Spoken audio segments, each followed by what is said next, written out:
अस्सलाम वालेकुम। Doctor Mohammad Riaz, Ajmeri veterinary clinic and pharmacy,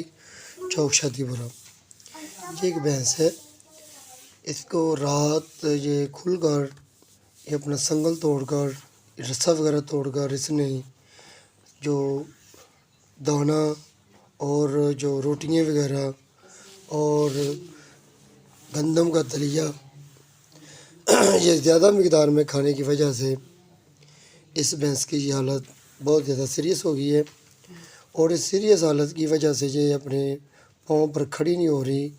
ये बिल्कुल वो मालिक की यानी कि हिस्ट्री के मुताबिक ये बिल्कुल रात को ठीक थी।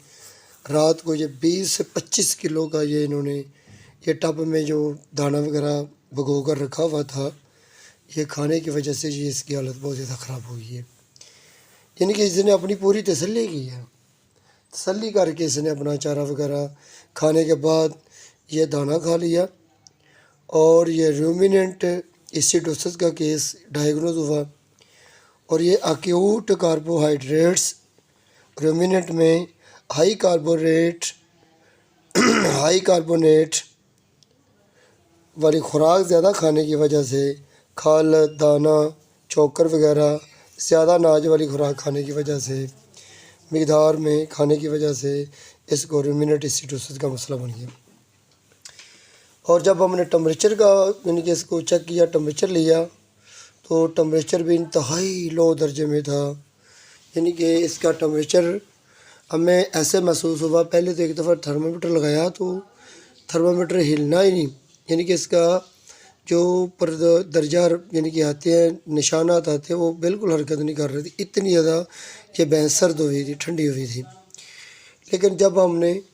फिर दोबारा इसको थर्मामीटर लगाया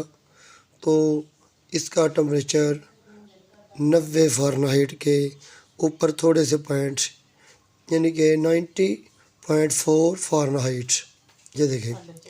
90.4 फ़ारेनहाइट का इसका टेम्परेचर था। यानी कि इसके 11 दर्जे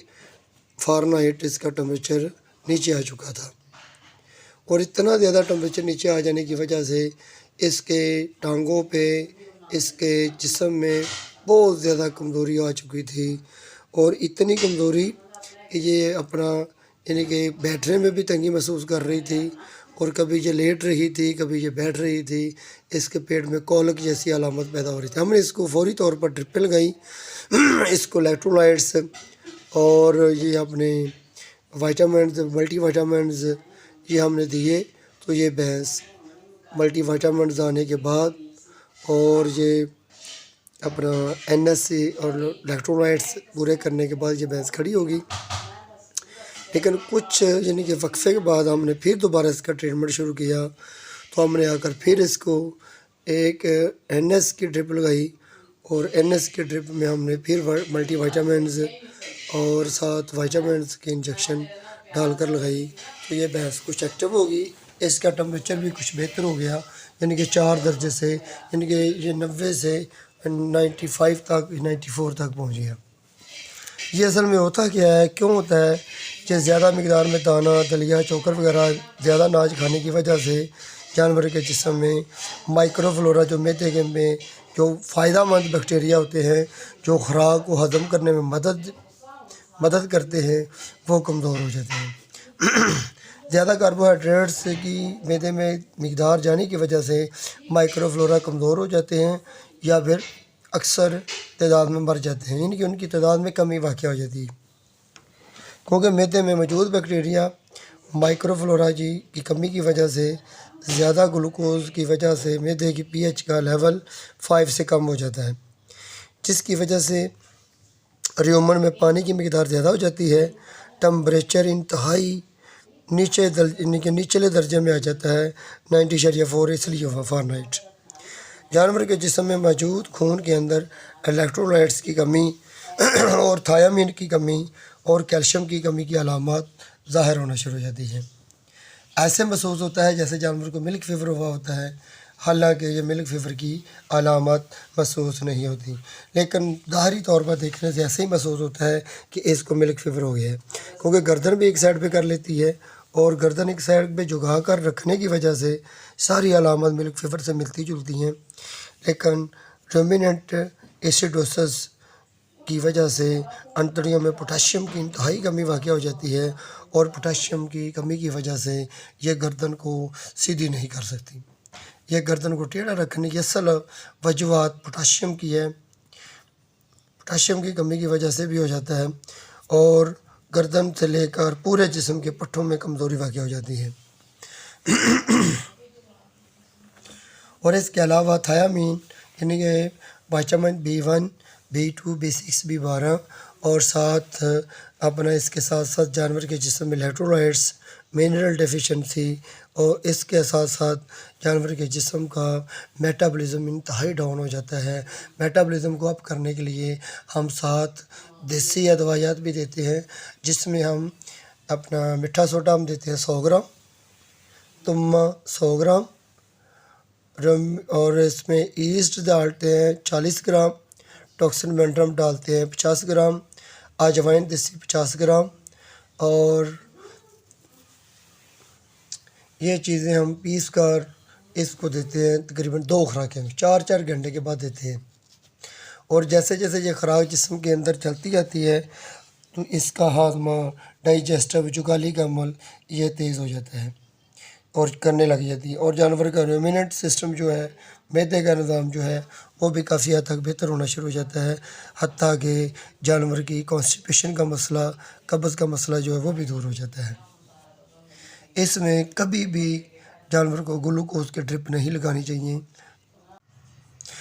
گلوکوز کی ڈرپ لگانے سے جانور کے اندر مزید گلوکوز کی ڈیفیشنسی یعنی کہ ڈیفیشنسی کہہ رہا ہوں، زیادتی ہو جاتی ہے۔ پہلے آلریڈی زیادتی ہوئی ہوتی ہے، کئی لوگ ایسے ہوتے ہیں وہ گڑ وغیرہ میں یہ مسالہ جات دے دیتے ہیں، وہ بھی جانور کے لیے نقصان دہ ثابت ہوتا ہے۔ اس لیے ہماری یہ